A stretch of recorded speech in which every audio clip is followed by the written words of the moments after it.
Is a Down syndrome Barbie doll woke? Is censorship the last resort of those who cannot argue? And was Bud Light's marketing campaign with Dylan Mulvaney driven only by love and inclusion? We'll talk about all of these takes and more on today's episode of Good Take, Bad Take. Hey friends, welcome to this episode of Good Take, Bad Take. This is the show where we gather takes from all across the internet. We highlight the good ones, show what they're doing good. We also highlight the bad ones and talk about and debate what they're doing bad. My name is Britt, and I'm here with my co-host Donnie. And before we get started, make sure to like, share, subscribe. All of that stuff helps us out in the algorithm. You can find us on Instagram at Good Take, Bad Take Pod, and on Twitter at Good Bad Take Pod. Same handle on YouTube, Good Bad Take Pod. Now, without further ado, let's get into some of these takes. The first is a quote retweet by Matt Walsh, and he's quote retweeting the Associated Press on Twitter, and they are running an article that reads, "The first Barbie doll with Down syndrome has been unveiled. The release of the new design continues to expand on inclusion in doll play," says Lisa McKnight, the global head of Barbie and dolls for toy maker Mattel. And Matt Walsh quote retweets this saying, "I know some conservatives are calling this quote woke, but I don't see it that way. It's pro-life. The left is exterminating Down syndrome children. They are the victims of an actual eugenics campaign. This is one case where inclusion and representation actually is important." What do you think? So I kind of struggle a little bit with his take here because I don't disagree in that it is a good thing for people with Down syndrome to continue to be, portrayed in a humanizing way. But I think I disagree that the idea of this. I guess I disagree with the entire framing of it, because to me, it's one of those things where, I don't care if someone is, in popular media one way or the other, if they are a particular race, if they're a particular gender, if I don't like that kind of stuff generally doesn't impact how I view the media unless it's done for a very explicit purpose, right? So I think about like the Spider-Man Into the Spider-Verse, obviously Miles Morales, that character, if you're familiar with him, a different variant of Spider-Man.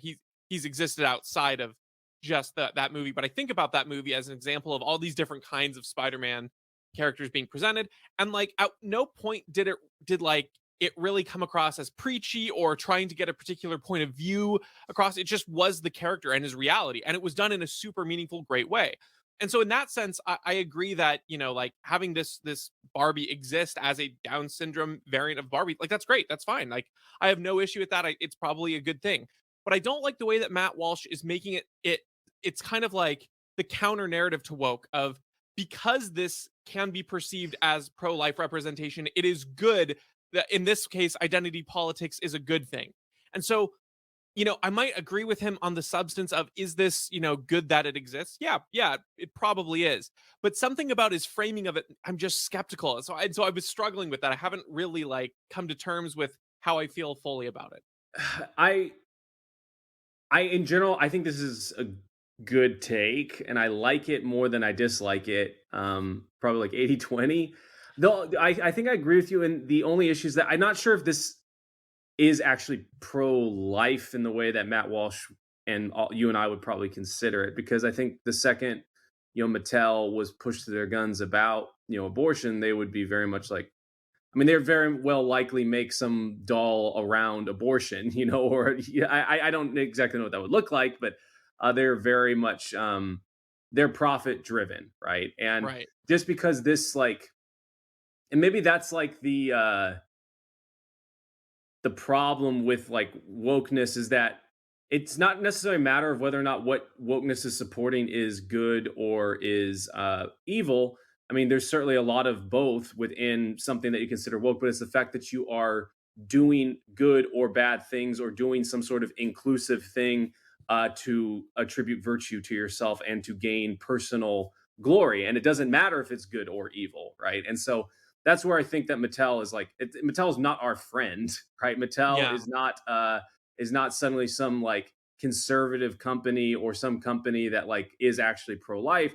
They're very still much like going to adhere to whatever virtue they can, as well as their marketing department, which we'll talk about, like the Bud Light marketing department later in this show. But in general, like I do think it's good that that we do humanize these the like people with Down syndrome, and I think it's awesome. I mean, the picture in the tweet has a little girl with Down syndrome playing with a doll that looks like her, and I think for I think that's a really cool thing, right? That can happen for that individual, even though the reason probably for it is not necessarily correct. The outcome is still really cool, and I'm excited about that for people with Down syndrome. It'd be even better if, and I think that Matt Walsh's point would probably be valid and 100% good take for me, if Mattel said, "Hey, like today we recognize, people with Down syndrome that they're human too, and that we've put out this Barbie that has Down syndrome and or that it has the appearance of someone that has Down syndrome, and these kids are being killed en masse, through screenings and all these different types of things, and we think that's wrong." Then I mean, they would never say that, and that's how you know that it's a cynical ploy. But that would make it a good take to me. Yeah, yeah, I agree. I think I also struggle with the idea that, you know, this idea of representation is the single most important factor that I Sure. think, broadly speaking, the cultural left really emphasizes. I think buying into that narrative is part of the problem. Now, again, the particular caveat Matt Walsh makes about how there is a targeted eugenics campaign against these people does make it more salient than some of the other examples that the left push. I agree. But I also don't think that I, I hesitate to think that one, a child with Down syndrome has no access to a Barbie that doesn't have Down syndrome. I reject that premise, and that a child with Down syndrome Yeah. can't see themselves as that. Um, but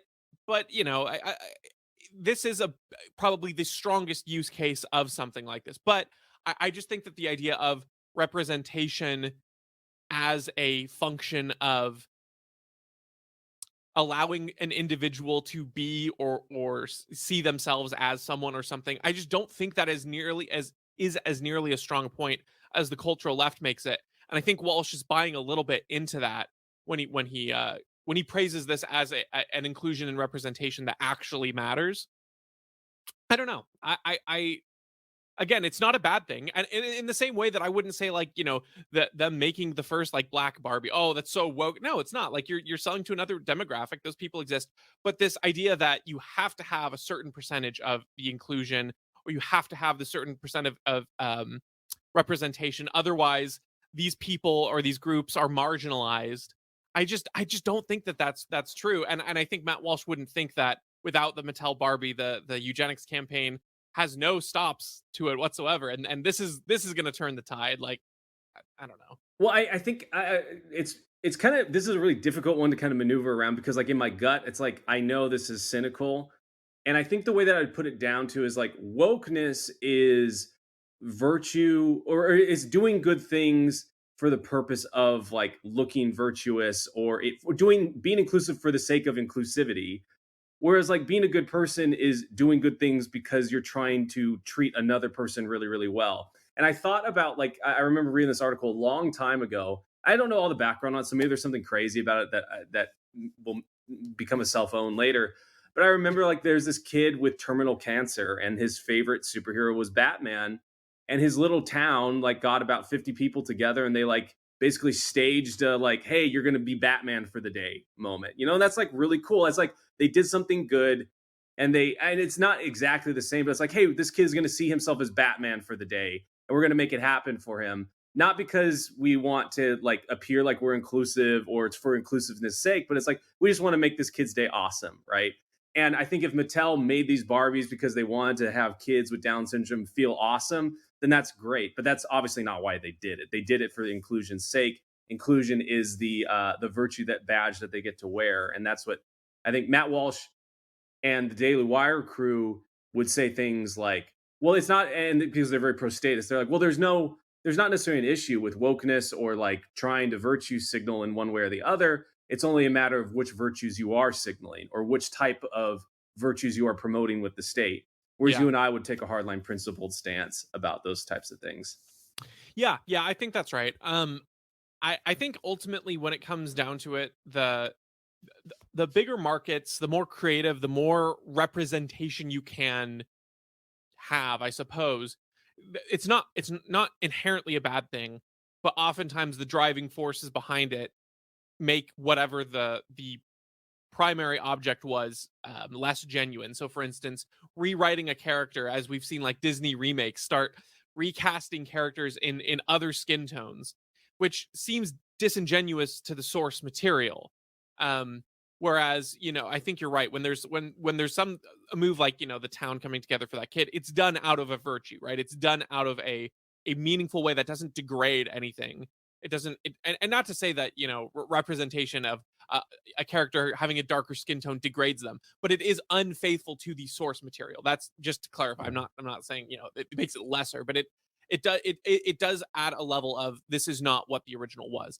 And so I think I don't know. I think that Matt Walsh, he's close here, but I am skeptical because I do agree with you. I think that he's more of like saying this is the correct approach to representation and inclusion and diversity, and you just need to make sure that it's done in the way that it has my personal values Yeah. enforced, rather than like, well, no, you should be able to have these things because that's what like if it appeals to someone, then that's great. Not, I don't know, because we should be having this massive narrative in this way. I don't know. It's an interesting take. It's not the worst take, I'll say, No. but I'm a little skeptical of it. I'll say. Well, it's because of that part that you're mentioning at the end, which is it's like, well, it's not a matter that like things being done for the only sake of inclusion and representation is bad. It's that it's not according to Matt Walsh's values. If it Yeah, determines whether it's good or bad, and that's not feasible or scalable or principle based. It's just his opinion. So yeah, yeah. that's the part that's like skeptical to me, and I think you. Yes, agreed. All right, moving on to our next one. We've got a post by woman posting L's and then a quote retweet by Lauren Chen. The woman posting L's Twitter page tweeted out this gal who said, just bought him some food, slept with him, and then sent him home in an Uber. Let's see how men like it. And then Lauren Chen quote retweeted saying, women don't understand men. I assume we're critiquing Lauren's. Yeah, yeah, Lawrence, All right. which is a great take. The the the absurdity of our culture in so many ways is this complete inability to recognize the fact that men and women are fundamentally different.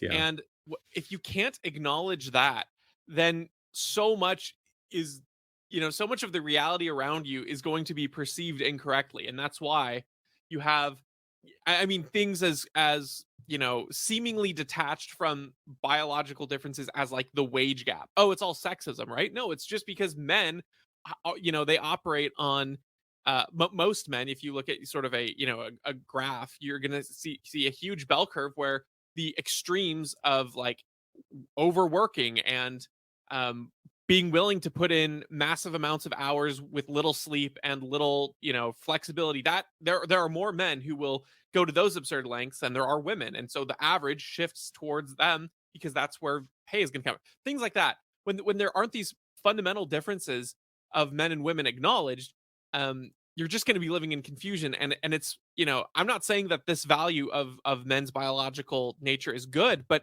the average man, like, that does sound great. You get something paid for you, you get sex out of it, and then you go home with no attachment. That sounds like the dream for a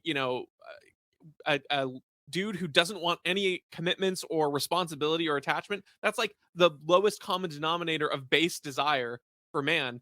And this woman's acting like she's gonna, oh man, we'll see how he feels. I mean, he's gonna feel great, unfortunately. Yeah. Well, I was gonna say the man that enjoys this and likes it is actually in his worst state and Yeah, form. yeah, Because like you were saying it and really well that like men and women are different. They serve different functions. They have different skill sets. They have different drives and passions. And if you've ever worked as part of a really efficient team, like a lot of times, like if you specialize, the stuff that you enjoy doing, the other person doesn't necessarily like doing, and vice versa. And it's awesome because it's like, wow, okay, the stuff that would drive me crazy, this person's going to do it, and they're going to do it better than even if I did all of my effort into it. And they're also going to enjoy it as they do it, right? Because they specialized in it. And in my marriage, I've been married 5.5 years now. Like, there's a lot of stuff that's like that in our marriage. Stuff that like I would never enjoy doing or that I find to be a big bore or a really huge chore, like my wife just it's nat comes natural to her. And then there's stuff that's on my end that my wife is like, why would you ever want to do that?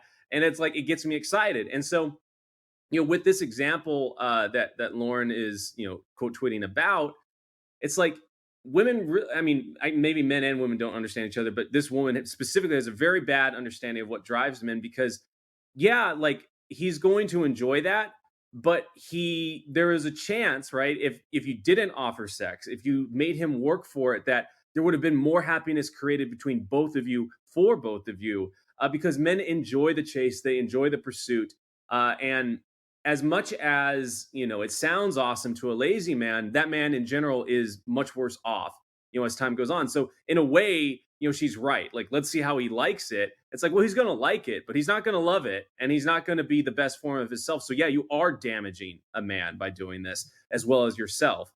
Is same if a man was doing this to women. So men are called to honor, they're called to achievement. That's what drives them. Women are too, but in a different way. They're in general, and I'm speaking in generalizations, but like you were saying, these apply for the vast majority, and even a difference in just a little bit throws off the bell curve on each end of the statistics in terms of personality traits. And so, when men are forced to accomplish great things, to live honorably, respectfully, to provide for their spouses and the women in their lives and their families, they get great satisfaction out of that. And when women don't let men do that, they are not only robbing the man of that ability, but they're also robbing themselves of being provided for that in that way and functioning in the best teamwork that you can.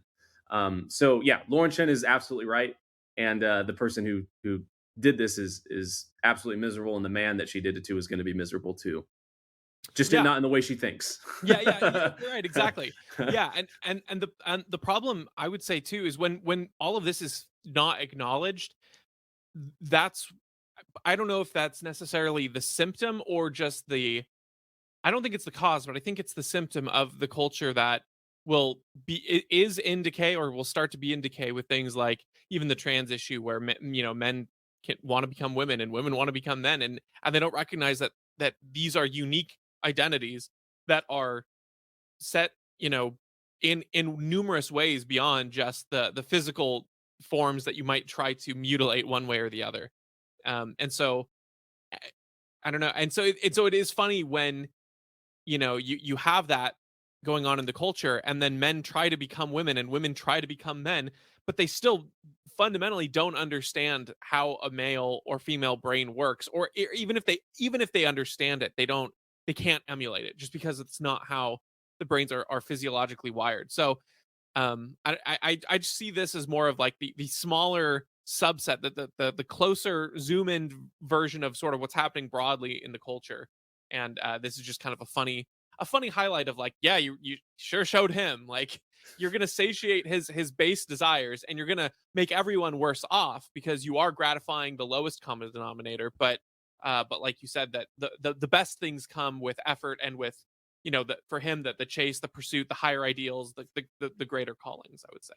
Yeah, I remember, so like when I was recording a lot with my band, like recording sessions were really stressful because you would go fly down to Texas or wherever you're going to go, or California, and you'd be like, "Oh yeah, we're going to get 10 songs done in 10 days, and so we're going to be working 18-hour days making this happen and trying to pull the best creativity out of us that we can."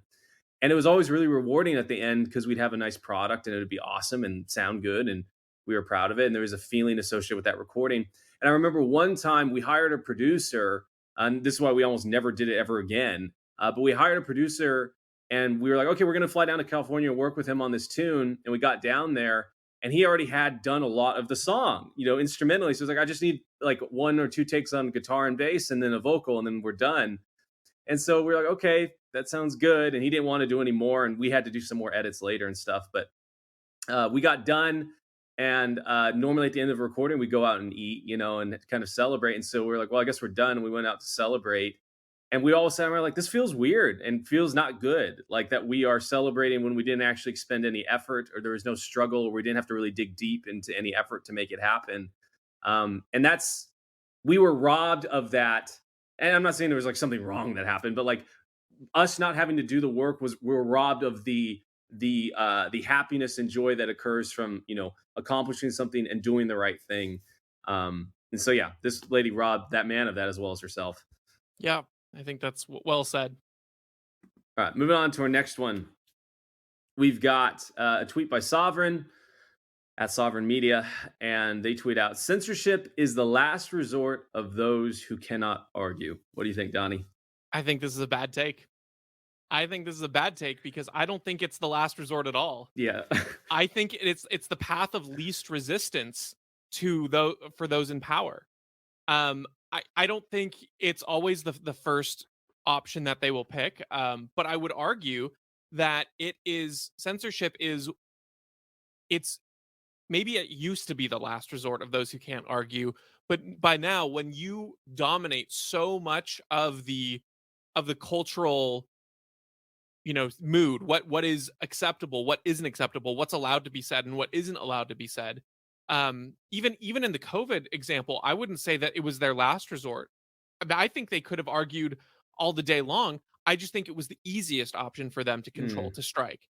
And so I don't think it's the last resort, because I think the last resort in many is violence, and I mm, think it's the forceful taking. And I think in COVID, like I said, in many cases it was the first step. And then once, like you look at the Canadian trucker protest, they tried to silence them first, and then it came to actual violence. It came to fines. It came to all these other things. But their first resort was silence, and that's why they had to go out protesting and things like that. So I actually think that this isn't diagnosing the order of things correctly. I think if you're thinking like, oh, they have to silence me because they can't argue with me, well, maybe, but I think it's more about the fact that they just don't want to argue with you, and it's yeah, easier to shut yeah. you up. That's a fantastic point. Like, kind of, I was thinking through it. It's like what this take tries to portray the people who are censoring as like the exhausted arguer, right? Like, oh, they expended all their effort, they made the best arguments they could, they gave you all the way to the nth degree amount of time to argue, and because they're not winning now, and it's clear they're not going to win, now they censor, and that's not true. It's not. They're not exhausted warriors for whatever point they're trying to make. They're actually just pure authoritarians, and it's the easiest, quickest, and most straightforward thing for them to do, and it's inherent to the type of government and the type of authority that the state represents is to censor, because basically what happens, they believe that they have a right to censor, and their need to argue ends after they've been elected, after 51% of the country has said, hey, we've elected you, and now, I mean, and not even then, it's if they get appointed, right, to any sort of position in bureaucracy. Like, I was thinking about the pistol brace ban that has come down from the ATF, which basically overnight on June 1st will make millions of people that have pistol braces felons. No person in Congress or the Senate, not even the president, signed off on that. But some bureaucrat at the ATF decided, hey, I was put here by someone. I can make this decision to, make millions of Americans felons because I don't like something or I think something should be done. And so their censorship, their manipulation, and their will to use power to make what they want happen, it's the first step of them after they have been elected, or they get put into some point of position. They don't feel like they have to argue anymore. And I dare say they probably have never felt like they've had to argue because they think it's just theirs, right Yep. from the get go. Yeah. Yeah. No, that's exactly right. I think I think you look at historically, the ability to censor speech was a lot easier. But it was also a lot more difficult in some ways. It's kind of, and I think that in today's date, censorship is more difficult and easier. It's easier to implement in a logistic sense, but it's also much more difficult to fully control.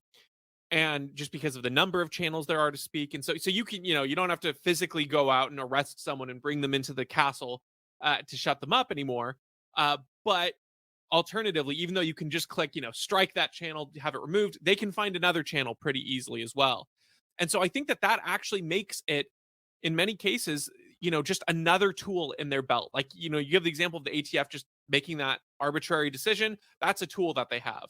I and I think, censorship is just another tool, and I think they use it as they see it strategically best working. I don't think it's a last resort. I like what you were saying too about it, saying, the exhausted noble arguer. That's not what was happening with the people who are censoring in most cases. I think about COVID again because that's such a pertinent example of censorship. And early in the days of COVID, when very few people knew what was actually happening or going on, there was a lot of room to debate things. So, for instance, you and I would always say, don't lock people down, but like there may have been a little bit more natural back and forth on something like vaccines when we first knew that a Yeah. vaccine, quote unquote, was coming. It's like, is it effective? Well, we don't really have the data to know fully or whether it is or isn't.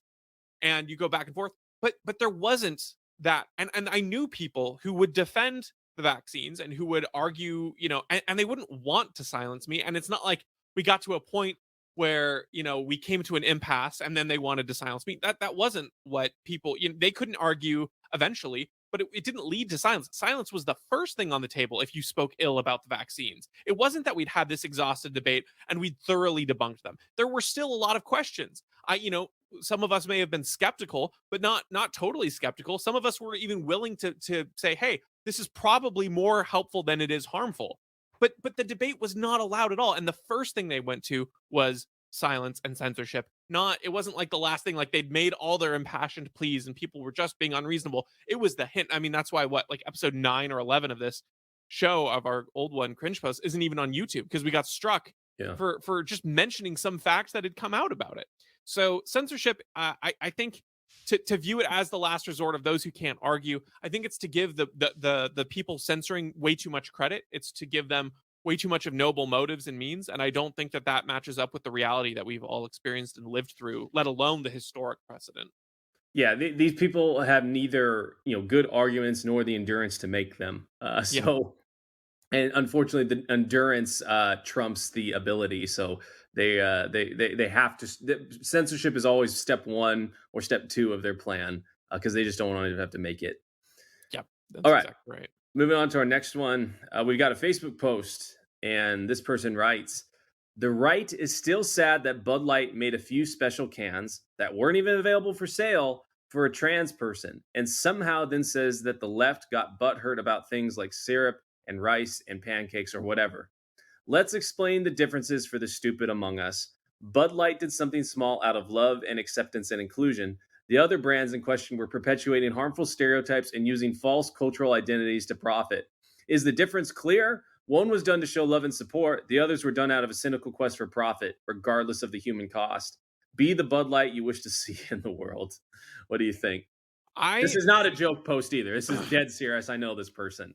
Oh, That is this was legitimately so funny because I thought it was gonna go the other way at first. Like just kind of scanning it, I was like, yeah, of course these aren't exactly the same. There are differences. And then they just did the most opposite take I was expecting.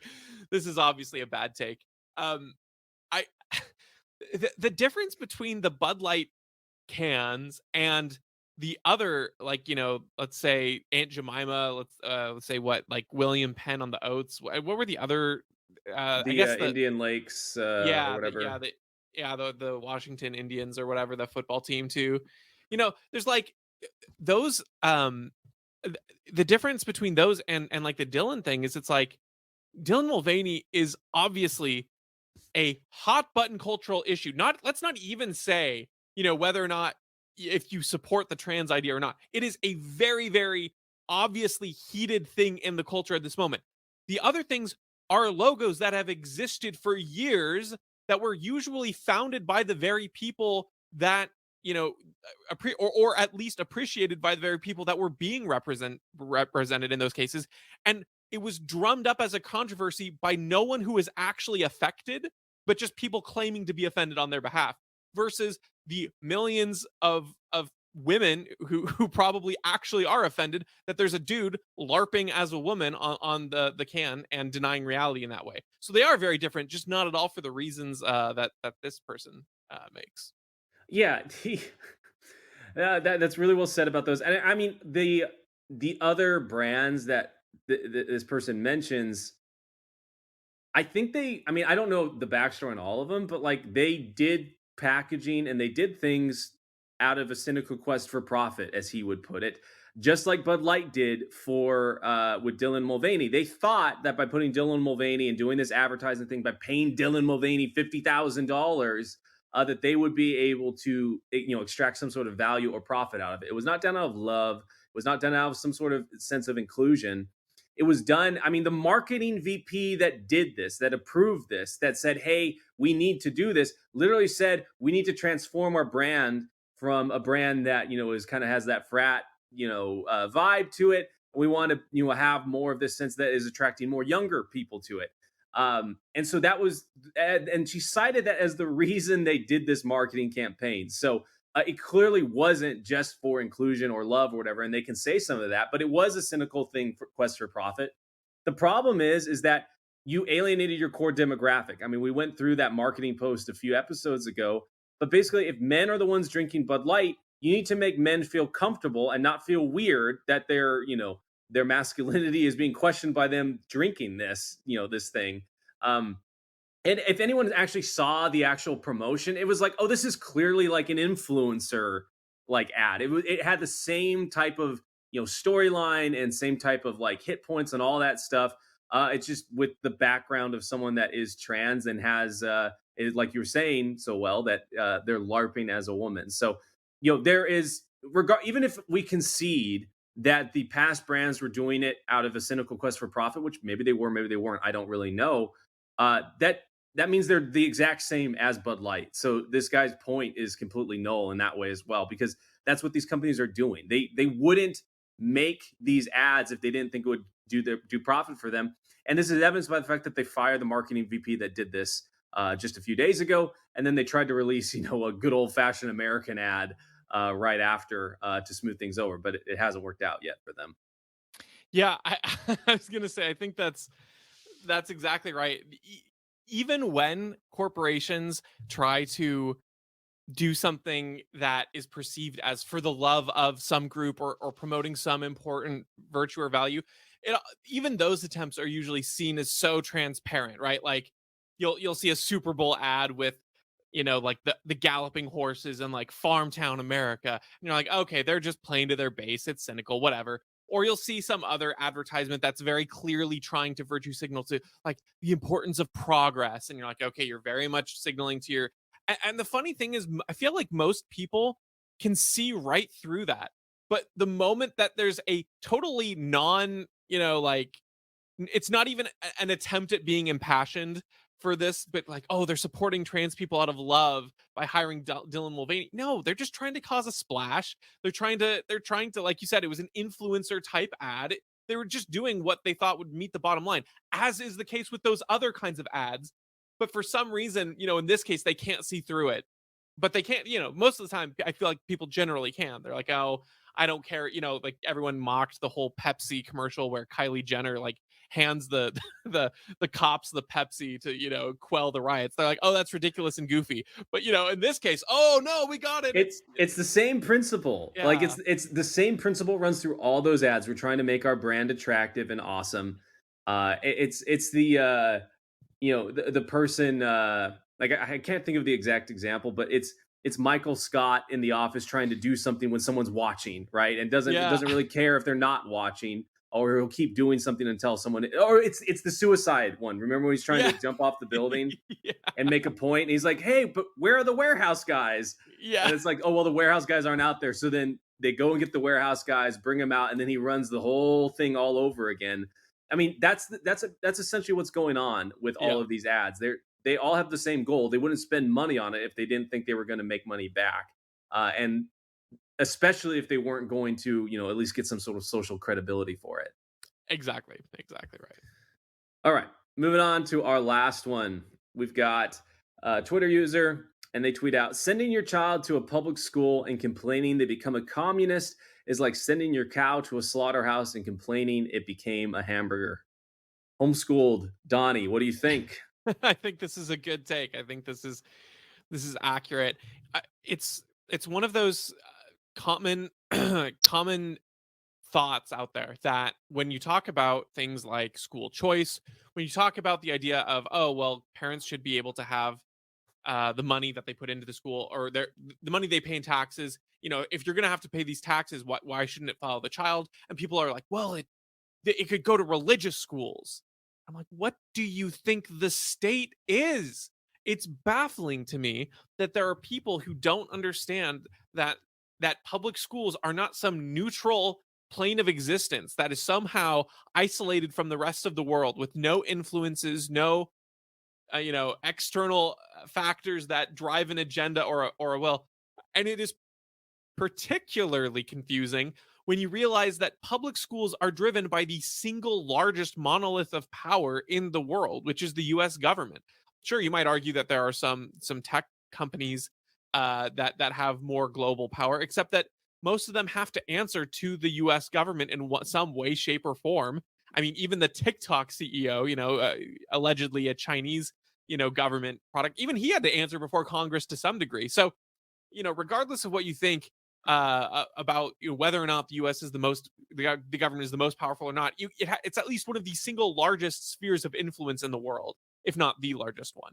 And so, of course, the schools that are a byproduct of that entity are going to have a viewpoint of some kind, and to think otherwise is very, very absurd and silly. Yeah, it's funny. I saw a post by someone you and I went to school with today, and he was talking about the Centralia School District. They had a levy fail, and people are all upset about it and everything. And there are a lot of arguments being made that if you don't support the levy, you don't support students. And this guy laid out a really good argument. Basically, he talked about how he had volunteered for running sound for an event, and he was really disappointed about how some of the vulgar things that some of the students were saying on stage during this play. And then he closes out saying the burden lies with the school district to persuade the public to willingly give their additional resources for funding. And that's just so true. Right? Like these schools, like, the fact that they exist in the first place is socialist.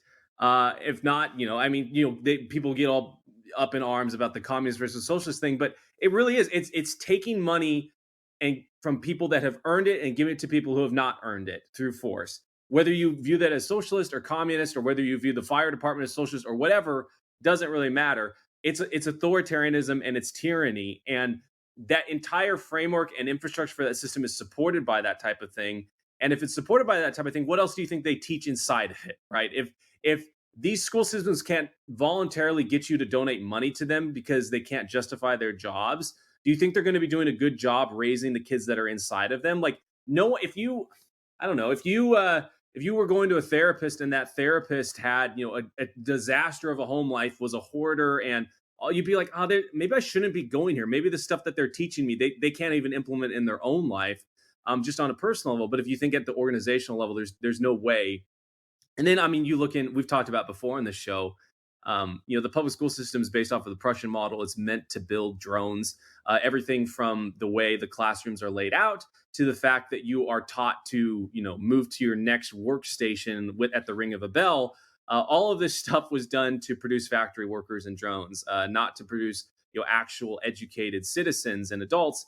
And, you know, when we look at the inability of a lot of adults in our day and age, their inability to critically think, but to regurgitate what the expert or the authority says, and then you look at the entire framework for how public school is run and what is rewarded and how grades are divvied out, you see that it's like, oh, okay, this all starts to make sense, right? Like why a lot of our adults these days don't critically think, but say, well, the expert said this, or the person in authority said this, or the information that I was taught to memorize is the right answer. That's how we get what we've got today. Absolutely. And the other aspect of it too is you look at the you look at the number of teachers in the schools, and the kinds of people who are often driven into the school system based on this kind of snowballing reputation where the more you have systems set up where kids are going to be rowdy, where you aren't able to discipline, you you're going to only attract, the kinds of people who are willing to put up with that for a degree, but you're not creating a competitive work environment to attract the best people. And that's not a diss to the teachers I know. I mean, there are a lot of great teachers out there, but they get burned out so quickly within the years because the system is so bad. And so it's like, if you're just looking at this from even a purely a pragmatic standpoint of business, you're not going to be retaining the best kinds of talent, right? And generally speaking, um when you're talking about people who are driven, who are successful, who would pass on those types of traits and characteristics, those often don't have a high correlation with people who are going to want to promote things like social programs and communist sympathizing leanings and things like that. Um, People who are highly successful and motivated and driven generally don't lean on the idea of a government system because that's not efficient, it's not effective, it doesn't actually get things done. It's the government is the ultimate, like, good intentions and virtue signal without any good output. And good intentions, mileage may vary, but um and so when you create a system that is going to disincentivize the most effective and the most productive kinds of teachers, then you're going to be drawing in the kinds of people who don't think that way, who don't operate that way, and their bias is going to skew a particular direction, whether you like it or not. Yeah. I mean, I could bash on the public school system all day, but I think one of the things I was thinking about as you're talking, like it doesn't incentivize productive people to come have jobs there, um as well as, like, I think that just the overall way public school is set up doesn't incentivize people to be productive as well, because it's like you got to do the time, right? Hmm. Like, I think about when I was homeschooled, like if I wanted to do anything during the day, or if it's like, hey, I want to play video games all day today, it's like, okay, well, my mom would give me a list of all the assignments and stuff I needed to do. I get up at 5 in the morning, I complete them by about 9, because I could just focus for 3 hours and make it all happen. And then I was free for the rest of the day. I could play video games. I could go outside. When I was 16, we started touring in the band, and it was awesome. Whereas, like, public school, it's like you got to go from the hours of whatever it is, 7 to 3 p.m. And regardless of whether or not you are better or could have gotten the assignments done sooner, like, you all get the same reward. It's like that's inherently communist, right? Like, Yeah. within its structure there. And that's why you start seeing people, like, we had that post from that guy that's like, he's like, well, I can make three of these Yeah. rubber gasket things cost an hour of my wages, and I could produce 3,000 of them. It's like, have you not thought about how much time actually takes? Like, you think because you're sitting there, you've actually produced something, but that's not the case. And then you start to look at, like, oh, well, public school incentivizes just sitting somewhere, listening and regurgitating information as like producing something. It's just not true. Yeah, absolutely right. Cool. You any more on this one? I don't think so. I think we're All right. good. All right, friends. Well, thank you for hanging out with us for this show. If we said anything that you thought might have been a good take or a bad take, please be sure to let us know, as well as send us any takes that you find that you like us to go through. And we will catch you on the next one.